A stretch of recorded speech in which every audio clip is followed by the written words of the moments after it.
Good evening, everyone. Om Jnanantimirandasya Gyananjana Shalakaya Chakshunumilitamena Tasmai Shri Guruve Namaha. So we're continuing our study of Bhagavad Gita. We're in chapter 8,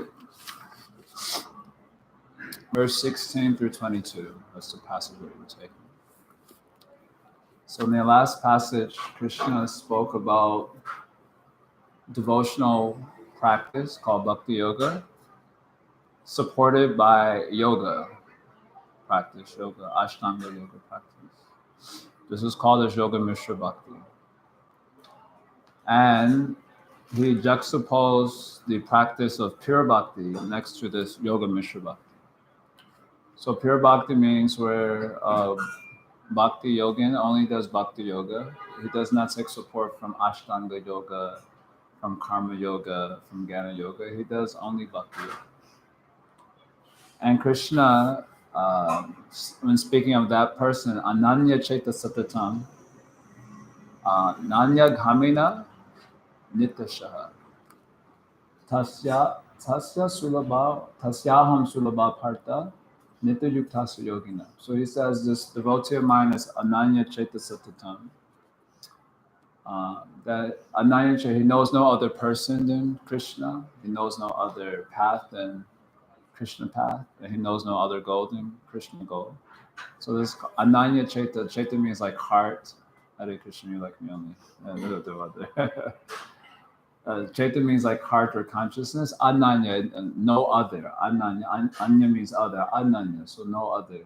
The heart is knowing no other person, no other process, no other goal. Na Anya Ghamina Nitasha. Daily he is thinking about Krishna.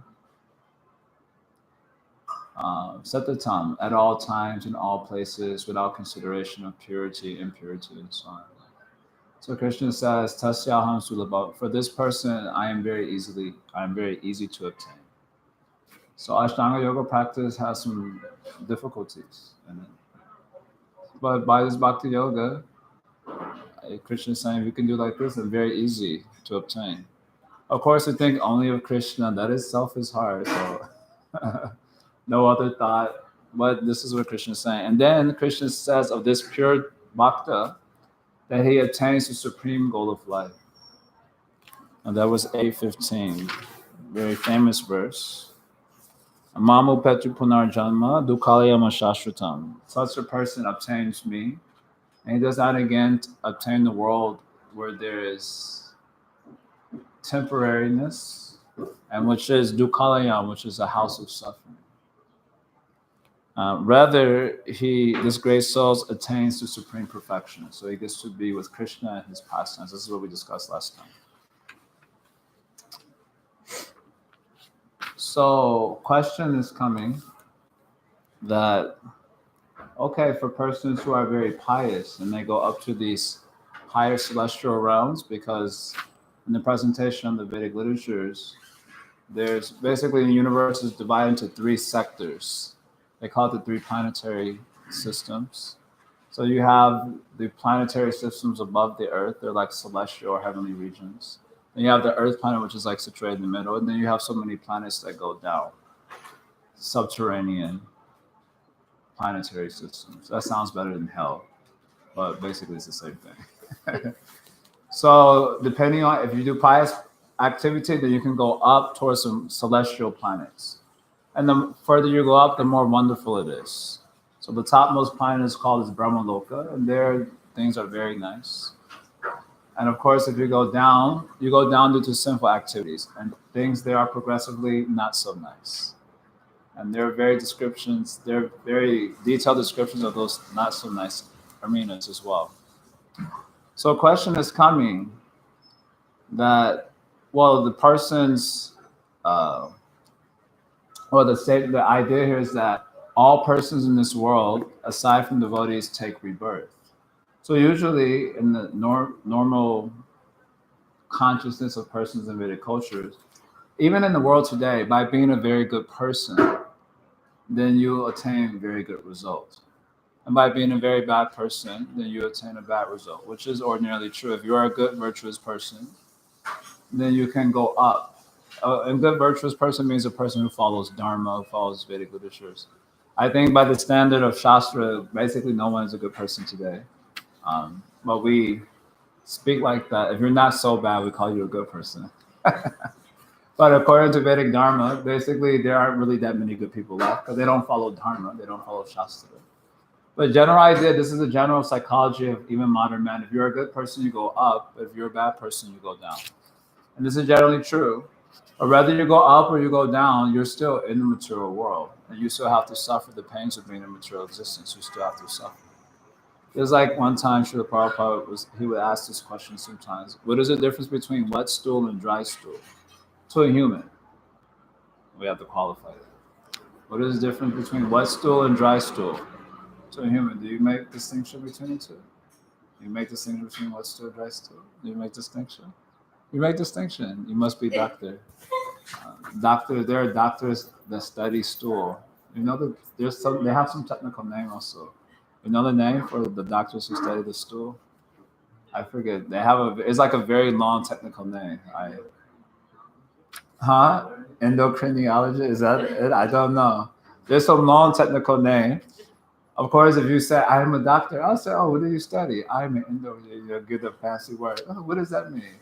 I study the stool. So they have some things like this. But for human being, generally, unless you're some doctor, you do not make distinction between wet stool and dry stool. You make distinction? I mean, do you mean like when you go to the bathroom? Go to the bathroom or otherwise. When you see stool in the street, oh no. If it is dry stool, do you say, oh, this is very interesting? Do you make any distinction? I just noticed when everybody's like constipated for a while. And I'm like, Okay, that might be a TMI, but whatever. Too much food. General point, this is not rocket science question. Do you make difference between wet stool and dry stool?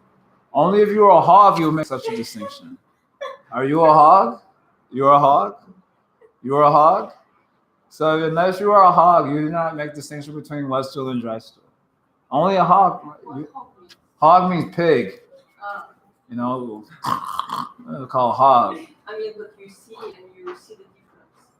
I don't know how a hog determines these things, but... Not the hog, but the people, when we walk and we see this is different, right? It just looks different. To a hog. You mean the way humans look at stool is different from how hog? Of course. They had the moment to see that, so it's going to be different. Right? Of course. Yes, we are human beings. When we see stool, you do not make any analysis, only how to avoid. Isn't it? Yes. But when a hog sees stool, then he thinks, oh, this wet stool is so delectable. Very nice. Oh, when he sees dry stool, oh, there has no rasa. Where is the rasa? You understand? That is the difference between a hog and a human being. Okay, this should be pretty basic. I did not have to go this far back. This is supposed to be like, we should have already passed this level of understanding. You understand? This is a hog makes the distinction between wet stool and dry stool. But a human being does not make difference. It is all stool to a human being. Yes? So similarly, for yogi, this is also mentioned in Yoga Sutra. For the word is used in Yoga Sutra, second pada. Vivekan. Vivekan means one who has this proper discernment. Then for them, they see the whole world as stool only, basically. Stool means in the sense that it is just a place of suffering. They don't make any distinction. Even when persons are enjoying, they see that they are suffering, actually. It's very hard. In New York now, weather is looking so nice. When you go outside, you think, oh, all the happy faces, the people are enjoying. But a yogi sees they are suffering. You understand? So the idea is that you want to come out of this material world. Simply going up the ladder by pious activity means you still are in the house of suffering. Or going down the ladder in the house of suffering, you're still in the house. What difference does it make at the end of the day? So here Krishna wants to make that point that whether you go up or down in this world, you still have to take rebirth. So what is the virtue in that? There are no virtue. Just like someone says, you've been promoted to prison cell A. You went from B class prisoner to A class prisoner. You said, very nice. You said like that? You were thinking that way? No.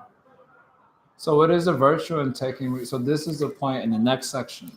That even if you are a very pious person, but you are devoid of bhakti, then you have to take rebirth. So there are no virtues. So this is Krishna saying in verse 16. Brahma bhavana loka puna avartuna or Arjuna. So Brahma bhavana loka. So this means up to the topmost planet in the universe. This is called as Brahma Loka. Brahma Loka means the planet of Lord Brahma. Anyway, not go to all these names. So from that planet down to the lower planetary systems, Puna Avartina Arjuna. All of these places are places of rebirth. Mamu Petra to Kontayar, but those who obtain me, so too, but means now something categorically different. Those who obtain me, Punarjamana Vidita, they do not take rebirth. So here the Krishna wants to make the distinction between piety and bhakti. And this distinction is rarely understood, actually, even by our devotees. Many times the presentation of bhakti is some sort of piety. Bhakti is that what will help you feel good about yourself, where you can feel connected to your body and your mind. You feel peaceful. You'll become free from stress. Or it's about being compassionate and loving and empathic. They say like this. We also think like that. That's because if you have bhakti, all these things will be included within that. So you can say to some degree like this. But generally, people think bhakti is just another form of piety. So here Krishna wants to make a difference between bhakti and piety. You understand? So bhakti gets you out of the material world, piety doesn't. This is a basic difference that's being made here. If you are a pious person, you have to take rebirth. But if you are a bhakta with real bhakti, then you come out of the material world. So that's a very big difference. So therefore, when presenting bhakti is just some sort of pious format, in some way it doesn't speak to the true nature of bhakti. And Krishna wants to make this distinction because people think bhakti is some sort of piety. So bhakti means feeding people. Bhakti means, Devotion. Yes, that is a true meaning. Devotion to Krishna. There was this thing called bhakti tea. Maybe you've had this tea also, called bhakti tea. And they have some on the back of the tea that says, devotion by dedication of welfare to humanity or something like that. So that is, you can make a case for that being within bhakti, but it's not bhakti proper. Simply feeding people, clothing them. There was this organization known as what is it called? Salvation Army? Salvation Army. So the Salvation Army, they were weirdos like Hare Krishnas. They were around the same time. So Hare Krishnas, we were looked at as weirdos because we have funny hairdos, right? One shaved head with some thing coming out the back. And sometimes if we didn't shave properly, it's like off center. So and we would sing and dance in the street. So we were looking at that as quite weird. So Salvation Army people, they were a Christian group. They were also like this. They like dressed in some funny dress and they came outside and they sung different, Christian songs, I guess. And they were also thought these are also weird people. So after some time, Salvation Army, they got into, we have to do welfare work because that is also a big part of Christianity as far as I can see. I didn't really grow up as a deep Christian, but we should do welfare work. So feed people, clothe them. So they stopped doing the singing and dancing in the streets to God, and they got really into this welfare activity. Now, some 50 plus years later, that's all they're known for. No one even knows about their Christian past. Did you know about their Christian past? Did you know about the Christian past of goodwill? You know about the Christian past of goodwill? You knew. One person knew. Out of a whole room, you all heard of goodwill before, but not anyone here except for one person, and we don't know who this person is. What is your name? Jordan. Hello. So one person knows about the Christian passive goodwill. So what happened? Because this is what happens when you conflate devotion to God with piety. Then they have in India, they have a very famous thing. Manava Seva is Madhava Seva. So Madhava is a name for Krishna. It means the husband of the goddess of fortune, Madhava. And Manava means man. So they say service to man is service to God. And that way, all the energy goes towards man and no energy goes towards God. You understand? So this complication comes up, this conflating bhakti with mundane piety. And that confusion comes up many times. And sometimes they see if a devotee is dedicated to his sadhana to God, then they think, what are you doing for the humanity? That is not bhakti. Bhakti means ... and they give their own explanation. It was like when I was living in a monastery, one time I was singing Hare Krishna. I tell this many times. And some protests was going on. And when I lived in the monastery, I had no idea of the social situations outside, like zero. I didn't even know what YouTube was, believe it or not. Like YouTube came out in like 2008.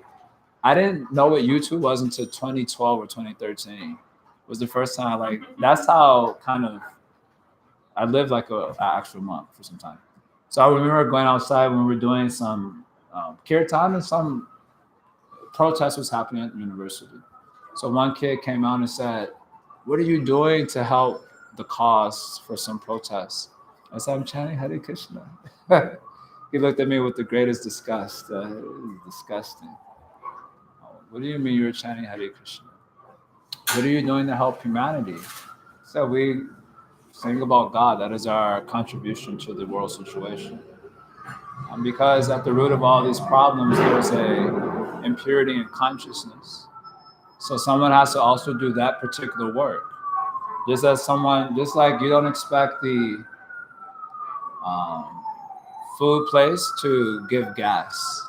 You don't expect the gas place to give food.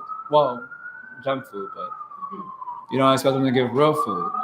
Every sort of, let's say, industry or corporation, they have their particular contribution. So when you have like a Save the Whales organization, it is not expected that they will involve with dogs and cats and children. You have the Save the Children organization. It is not expected that they're involved with the whales. And all these organizations are appreciated for their particular contribution to the world situation. Yes? So you appreciate the Save the Children, the Save the Whales. You appreciate all these organizations are there for their particular contribution to the world situation, right? So we also say there is one other problem in the world situation, consciousness that is turned away from God. That is at the root of the social disintegration. That is our understanding. So this is our particular contribution, but no one appreciates this because it doesn't assume the pious format of a lot of these other organizations. It's not always self-evidently clear how this is a meaningful contribution to the world situation. As we often mention that even if you expand the legislation books, it doesn't make the world a better place. Just like now, everyone argues, they have debates, who to vote for. And the legislation book is getting like this. So many new legislations coming, but the world is not becoming a better place. Why the world is not becoming a better place? Because there's some defect in consciousness, isn't it? Some discrepancy is there, or impurity is there. People are not becoming better people. Legislation doesn't make better people. So you have to do something that addresses what's making the nature of man low and what is required to elevate that nature. So we have our theory about that. We say that people have to turn toward God. So that is our particular contribution to society. But that is not appreciated because it doesn't assume the pious format of some of these other programs. And therefore they say if you have real devotion, then you will serve man, you will serve well, you will serve dog. So we disagree with that. We say service to Madhava Seva is Madhava Seva.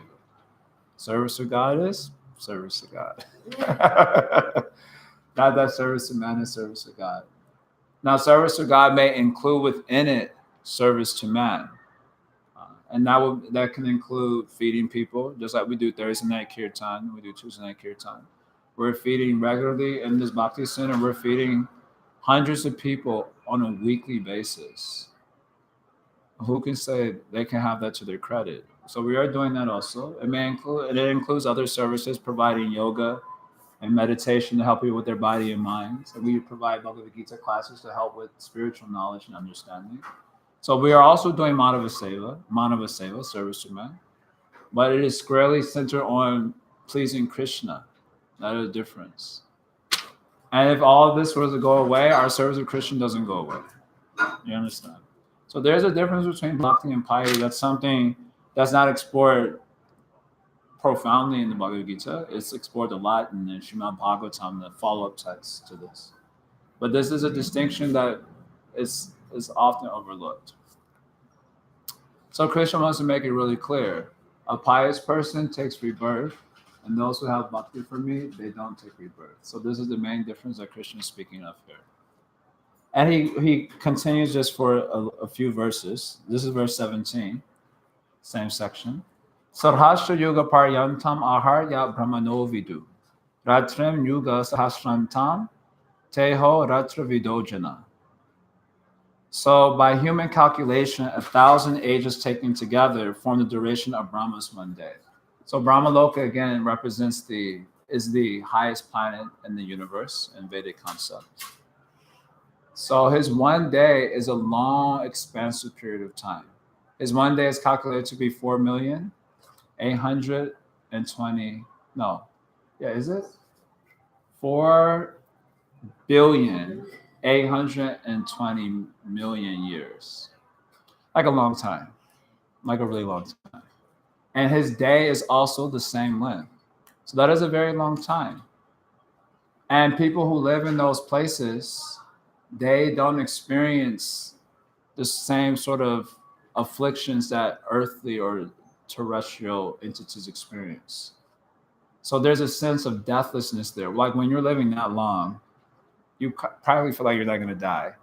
And there's people there in Brahmaloka are saintly. So you don't have to worry about like crazy people walking around robbing you or something like that. Everyone there is saintly and spiritual and actually deeply enlightened. So there is no death there. There's a feeling that there is no death there. There is no fear there. Everything there seems auspicious. And these are the qualities of the spiritual reality: deathlessness, fearlessness, and auspiciousness. So in these higher planetary systems, it very much resembles the spiritual reality. And so someone may say, you're talking about going to a spiritual world where there's deathlessness. Don't you want this sort of place? You want immortality? You want to be immortal? You don't even know how much confusion we have now. You want to be immortal?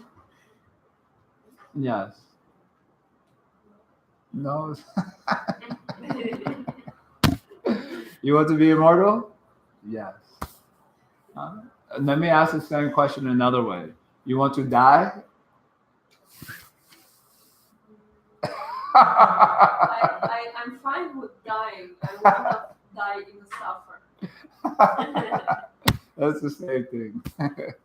That's just a roundabout way of saying I don't want to die. You want to die?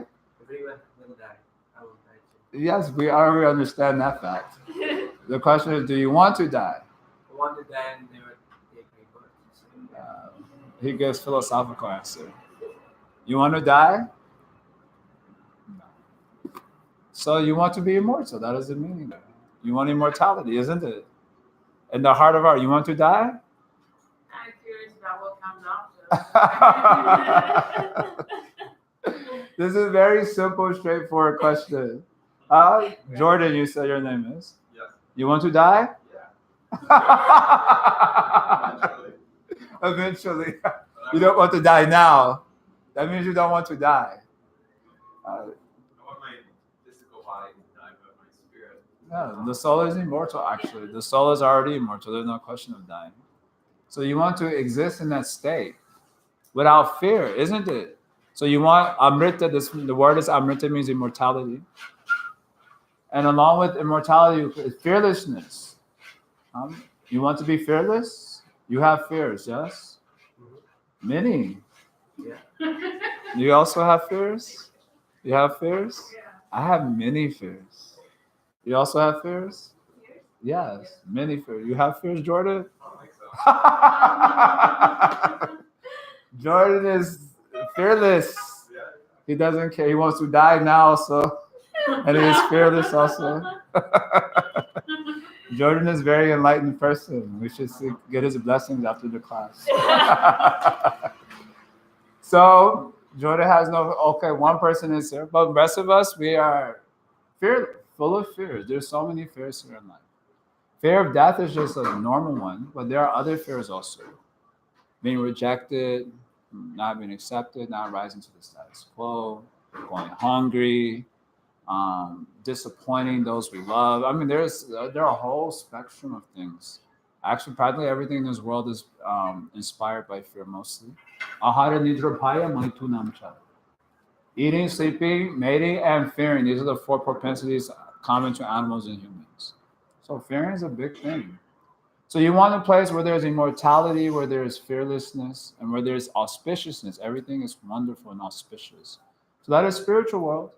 But in these higher celestial realms, they resemble that reality. So someone may say, no, this reality is also very nice because it also appears to be without fear, immortal, without death, um, without fear, with auspicious. So we'll go to this place. So Krishna wants to clarify that actually they live for a very long time. It is not that it is deathless, but their lifespan is very long.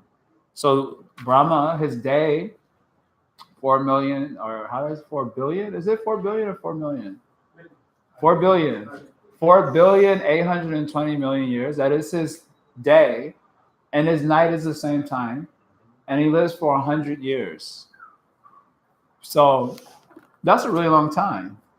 But at the end of that, he also dies.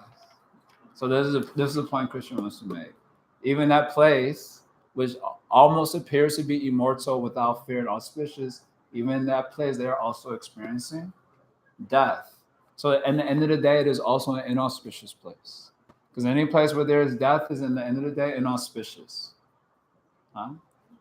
Just to give some context, this explanation I'm giving now, this material world is called Ekpa Vibhuti, which means it has one dimension to its. There's basically characterized by one dimension. And spiritual reality is called Tripad Vibhuti. It's characterized by 3 dimensions. So the 3 dimensions that characterizes the spiritual reality is immortality, deathless, fearlessness, and auspiciousness. Amrita, Abhaya, and Kshema. These are the 3 characteristics of the spiritual reality. And the material reality is characterized by only one dimension. What do you think that one is? Only one dimension characterizes place is death. Because where there is death, there will be fear and there will be inauspiciousness. Even if you're not afraid of your own death, like Jordan, you're very enlightened person. But you're afraid of death of others that you love. That is there. There's some fear of that. Some fear of some separation is there. So wherever there's death, there will be fear and there will be inauspiciousness. Bhagavatam gives very nice example. He says just like a man who is sentenced to death, he gets death penalty. Before he dies or is executed, he's given a last meal, final last supper. You get a last supper. So they say, what do you like? You can get everything you want. Cheesecake, you like pizza, you like. You can eat very nicely. Samosa, maybe. That's what samosa.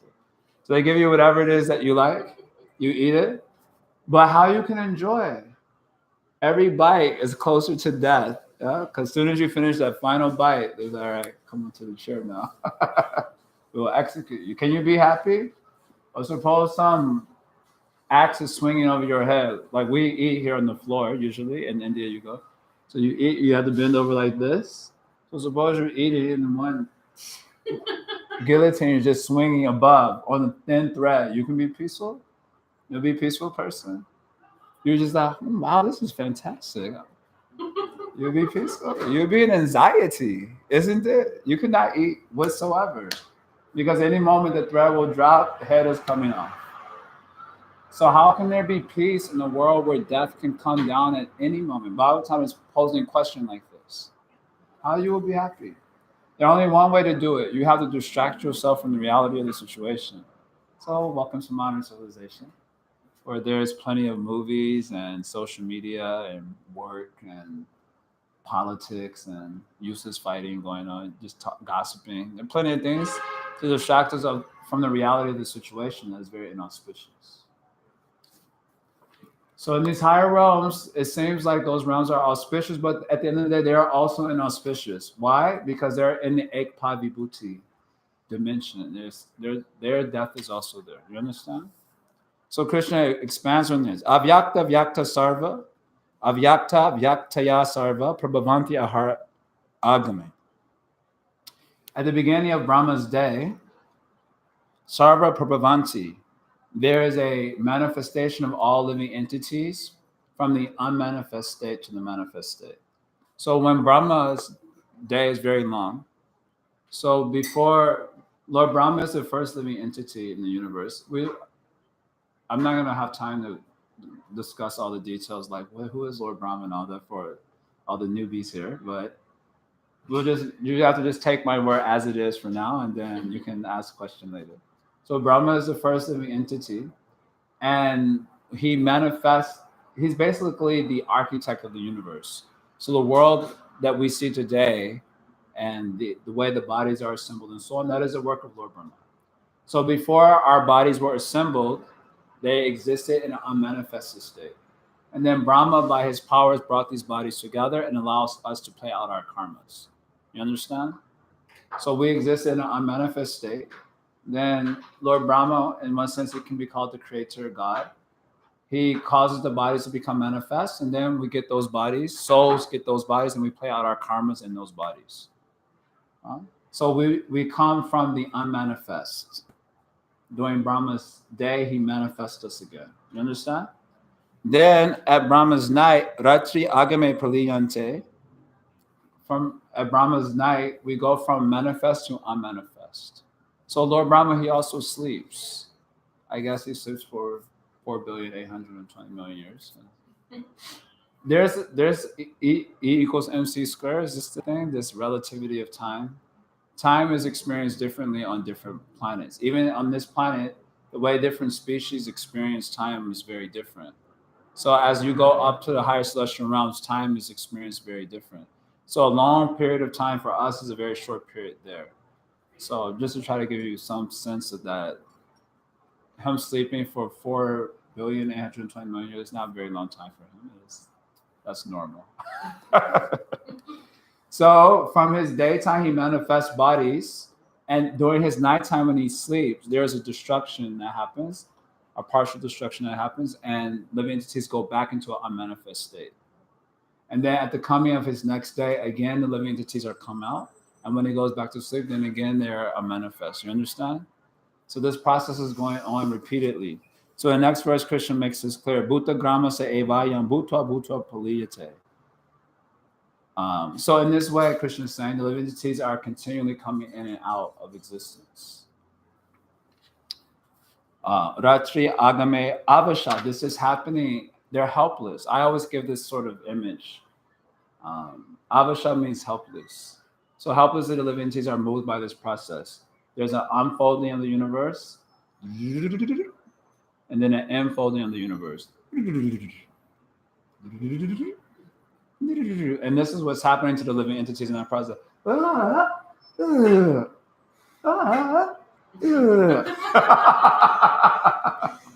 know that is very silly, but that is actually what is happening. Although you feel like now you feel that I am living a nice, meaningful life, but that is from your perception. From Brahma's perception or God's perception, this is what's going on. You're just being helplessly moved by material forces. This is the major force of creation and destruction. But even within life, there are so many material forces that move us, that causes us to respond to reality in a certain way and so on. And we're very unaware of those material forces because they're so close to us.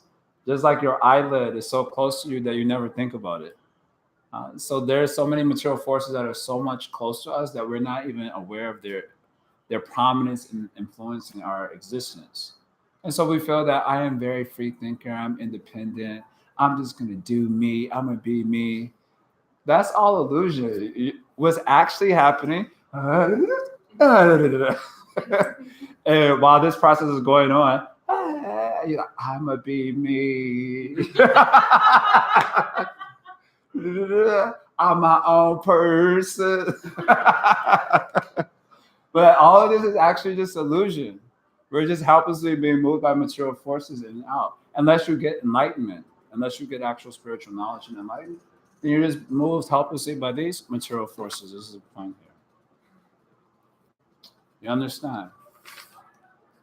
All right, I'll do last two verses here. So from the unmanifest, Brahma manifests our bodies at the beginning of his day, and at his night we become unmanifest again. And this way we're experiencing repeated birth and death. So life is more or less, in summary, inauspicious. In summary. But there's another unmanifest state, Krishna says in verse 20. And it's a very important verse because he's making the contrast between matter and spirit. And he's trying to encourage us to move towards spirit. This is the whole idea of this particular section. Paras tasmatu bhavo anya avyakto avyakta sanatana. He says, but you should know that there is another avyakta. So we heard about two avyaktas. One avyakta at the end of Lord Brahma's day, and another avyakta is at the end of Lord Brahma's life. So when he finally dies after 100 years and the whole universe is destroyed. So that is also called avyakta. And the word avyakta means unmanifest. Here Krishna speaks about a third avyakta. The third one is the spiritual reality. And it's called unmanifest because we don't see it. Even though the spiritual world is all pervasive, we'll hear about these things a little bit later. We don't see it, so it is also unmanifest to our senses. So Krishna says, this third avyakta is sanatanaha. It is eternal. And again, if it is eternal, then there's a chance for fearlessness and auspiciousness. Yasa sarveshu bhuteshu nashasu navinashati. When everything in this world is destroyed, that world remains as it is. It is untouched by the movements of creation and destruction that happens in this place. So how does one get to that particular world? Avyakto akshara ityuktas tam ahu paramam gitan. So it is said that this avyakta is also akshara. Akshara means it is imperishable. So everything in this world, akshara means it is perishing. Our bodies are perishing. Everything here perishes. Bodies, relationships, dear objects, it is all perishing. So he says this avyakta though is akshara. It is imperishable. And ahu paramam gita, it is a supreme destination. That's why I've been asking who wants immortality. Actually, that is natural because the soul is itself immortal. So it wants to attain a place that is congruent with its own nature. That is natural. That's why I'm laughing when I say, yeah, I don't mind dying. That's why I laugh actually, because and the nature of the soul is actually already immortal. And so we want a place that is congruent with our nature. And we're always looking for it in a place that is incongruent with our nature. That's why the frustration is always happening. You're like, why isn't that working? Because we're looking for something that is we're looking for something that's congruent with our nature in a world that is incongruent with our nature. So you have to be frustrated by such a strategy. So this avyakta, this spiritual place, it is akshara, it is imperishable, it is the supreme destination. Yam prapya nandavartante tadama paramamama. Having obtained that place, my abode or my form, one does not take birth again in this material world. So it's a very simple message. But that's why we don't understand it. We want some scientific language and all this, some confusing words should be there. So, but the advertisement is that this is the place of no return or the place of no rebirth. And how do you obtain that place? Is the last verse of this section. Purusha sa para parta bhaktya labhyas to ananyaya. So this place is obtained by pure devotion to me. So Krishna, again, having already spoke of this in 8:14, again he's repeating this pure abode this imperishable abode that is immortal, um, fearlessness, characterized by fearlessness and auspiciousness. Bhaktya labhyas to ananyaya. It is labha means obtainment by bhakti or through the instrument of bhakti that is ananya. Ananya again, knowing no other but me, but this process, but this goal. By this pure bhakti, one obtains me.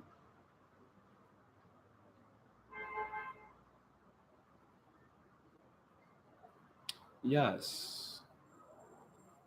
You attain Krishna. Yasyantastani bhutani yena sarvamidam tatam. This Krishna is he in whom all things are existing, and in whom all beings are existing. So here Krishna's encouragement is to perform pure bhakti for the purpose of attaining the spiritual world, the place of no rebirth. This is something that mundane virtue cannot get you. And so Krishna wants to make that distinction. Otherwise, you think bhakti is just another virtuous thing. So then you say, you can do bhakti and I'll do my virtuous thing. That they're the same thing, but they're not the same thing because one leads to the place of no rebirth and another leads to the place of rebirth. So this is Krishna. He's advocating for the performance of pure devotion to him. So we'll stop there.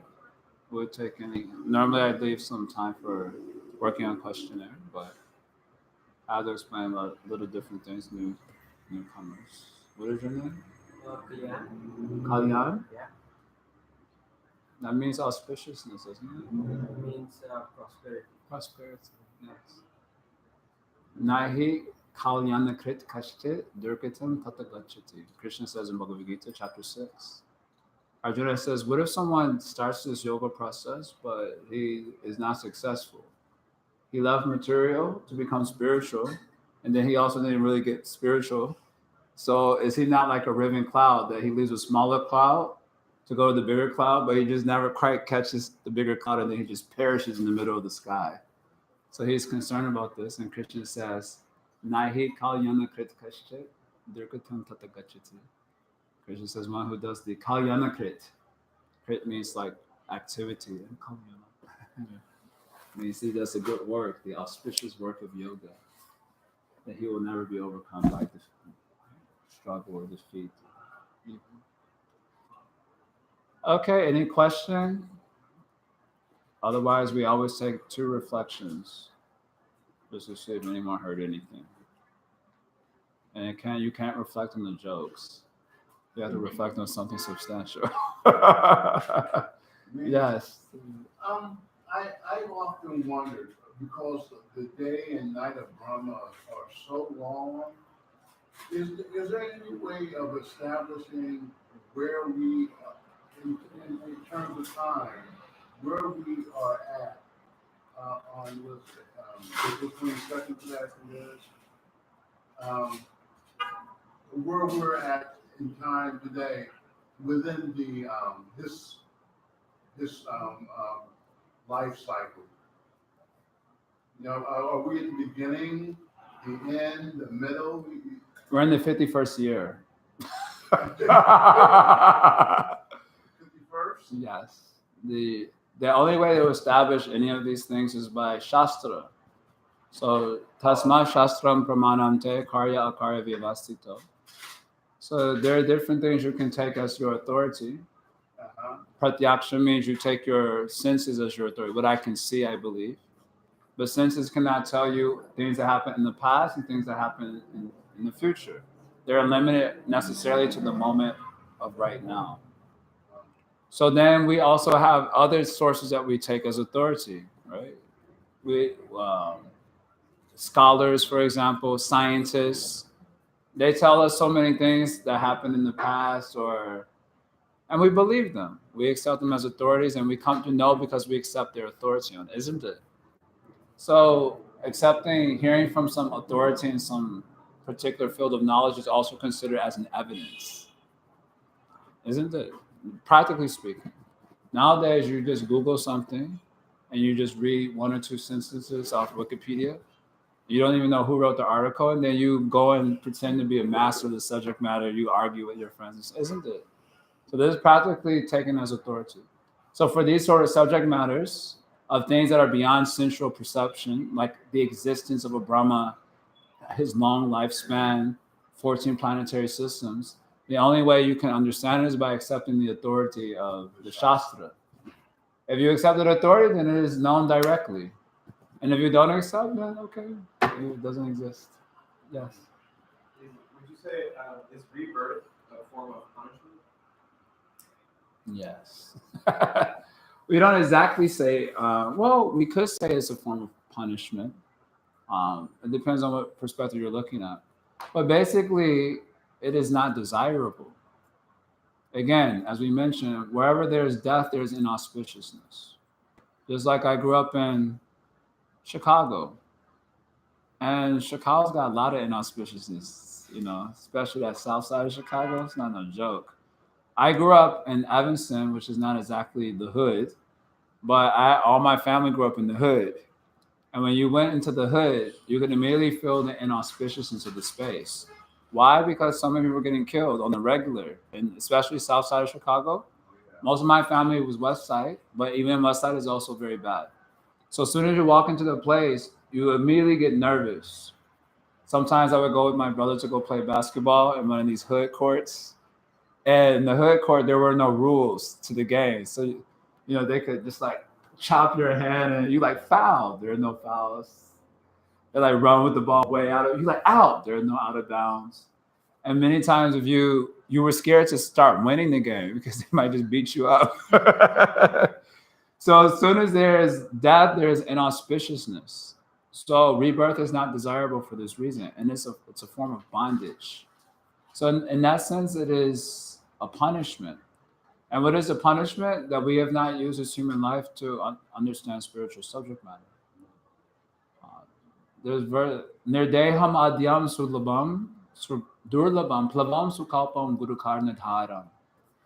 Maya nukoyena nabasantaritam pumam bavadyam natarat sa atma. So nirdeham, this human body, sulabam, it is easily obtained after you go through like 8,400,000 species of life.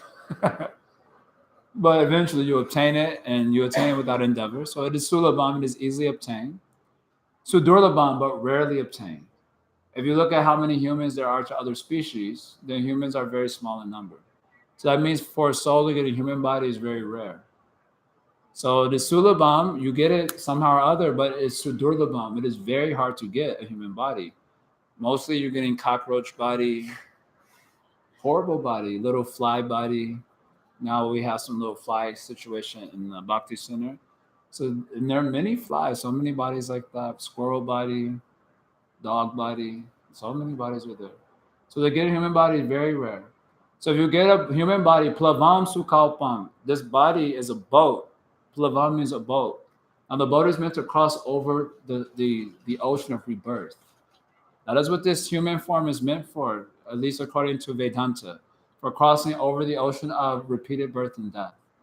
Plavam sukalpam. Sukalpam means it is suited for this particular purpose. I always joke like this, like especially here in New York, people want to use a boat for having sex life. Very nice sex life, and a lot of it. But you cannot compete with the pigeon. Pigeon can do in 1 hour, I heard like this, 26 times.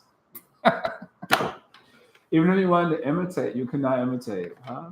You could try, but you'll be dead in a short time period. I know you want to sleep, like grizzly bear. Grizzly bear sleeps for 6 months and wakes up feeling great. If you sleep for more than 10, 12 hours, you wake up feeling horrible because this body is not meant for that particular purpose. So what is this human body meant for? It is not meant for imitating the animals. They do their thing very nicely. And we're trying to do what the animals do nicely, but we're not doing very nicely. I always joke like this, that the monkeys in Vrindavan, when we go to the holy places, the monkeys, we live with monkeys also, just like we live with squirrels. So in India, you live with monkeys also. So they're always doing sex life right in the front everywhere. And the way they do sex life, one monkey just practically just rapes and he walks off. No responsibility. Like, what if you got her pregnant or something? Doesn't matter. But if you do like that, you'll be taken to court and punished, isn't it? So the monkeys, I said, they probably pity, like, look at this poor fellow. He's trying to imitate us, struggling so hard. I simply rape and go off. So the human form of life not meant for that monkey life. It meant plavam sukalpam. It is a boat that is suited for a very specific purpose.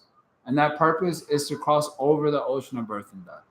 So in order to do that, Guru Karna Dharan, you should accept the Guru as the captain of the ship. Guru Karna Dharan means Guru who is the captain of the ship. A boat needs a captain. So there should be some Guru who is helping to guide the boat in the right direction. But nowadays, everyone says, I am my own Guru. I don't need Guru. They speak like this. Find the Guru within. Like, you a nonsense fellow. What Guru is within there? Only Lagu. Lagu means light-headed person, light. Guru means heavy. Opposite of Guru is Lagu, means light, foolish person. I always like to do this exercise because I know, especially when I'm in yoga communities, everyone has this concept, find the Guru within the inner Guru. And I won't say there isn't something to that, but the way it is thought of today is completely erroneous for the most part. So I always ask the audience, it's usually a trick question, but they don't know it's a trick question. I say, who here is enlightened? Now, who is that audacious person who's going to say me? Hardly anyone's going to say that. Jordan, you're enlightened? Okay. I'm On my way. Okay, so we're all on our way. So no one's going to say it. So if you follow your heart that is unenlightened, is that a very good proposition? So Vedanta says that is not a good proposition. You should follow an enlightened person. Guru Karna Dharan. So you need a captain of the ship. That is the Guru. Mayanu Kuyena Nabasa Taritam. And there are favorable winds that help this boat to move in the right direction. Those favorable winds are the statements of the sacred texts, like Bhagavad Gita, Srimad Bhagavatam. Pumambavadem Nataresa Atmaha. If a human being does not use his facility by getting captain, getting sacred text following, for crossing over the ocean of birth and death, not to that means he does not cross over this ocean. Bhavadhyam. There, he is Atmaha. He is a killer of his own soul. And of course, the soul is immortal, so it cannot be killed. So to be a killer of the own soul means that you cause yourself to remain in a cycle of rebirth, identifying with bodies, which are ultimately dead. So basically, it's suicide. Because the body is not living, it is the soul that is living. So when you identify with bodies, on the day we identify with bodies, that is the day we die, in a poetic sense, because the soul cannot actually die. But we become the living dead. That's like, because we have such a concept now, zombies. That's one thing the movie world has given us. It's such a concept as zombie. So you become the living dead. You look alive, but not alive. Just moving bodies around, but no life. If you ask these people now, they say, oh, so much life. But if you ask them in the privacy of their own home, when they're looking at pornography and watching a whole series of, Black Mirror. I've never seen this one, but I just heard it around. Or Game of Thrones, and the new season is out. So looks alive, but no life. We're actually experiencing emptiness on a regular basis. I experience, you experience, we all experience. So in this sense, it is a punishment for not using this bow for what it's actually meant for. That if you don't use the bow for actually coming out of this cycle, then you are punished by rebirth. And you get to continue to identify with material bodies and continue to exist as a living dead, in search of your true self and ultimately in search of God. So in that sense, you can say it is a punishment, but it's self-inflicted punishment. Because especially if we get a human body, we can come out of this situation. But unfortunately, we don't have proper education system. They teach us all nonsense in school. In fact, all the things that we learned in school, we hardly remember any of it. Do you remember? I hardly remember anything I learned in school. I think the only thing I got valuable out of school was how to type, because I actually used that. But everything got, like, I literally don't remember anything. Like, you ask me any question about U.S. history, I'm like, what? I took AP U.S. history, advanced placement. I suffered also. I hated that class. Now you ask me anything about U.S. history, I'm like, what? I don't even know who that is. So useless education is there now. Not teaching humans about the goal of life. Whether they say whatever you say the goal of life is, that is the goal. Don't need guru. I was with one friend today, and he kept singing one line of some artist named Lil Nas. There was some controversy around. Anyway, this line of the song he was singing was like, "Can't nobody tell me nothing." Some line like that. He kept repeating it over and over again, like a mantra, like Hare Krishna mantra. So I said, "Stop repeating it. It's such a bad message. Nobody tell me nothing." I said, "That's why you're a fool and rascal, because you're not letting anyone tell you anything. You're not allowing the more enlightened person to say anything to you." So in this sense, you can say punishment, but it's not a condemnation like in a biblical sense. I condemn you to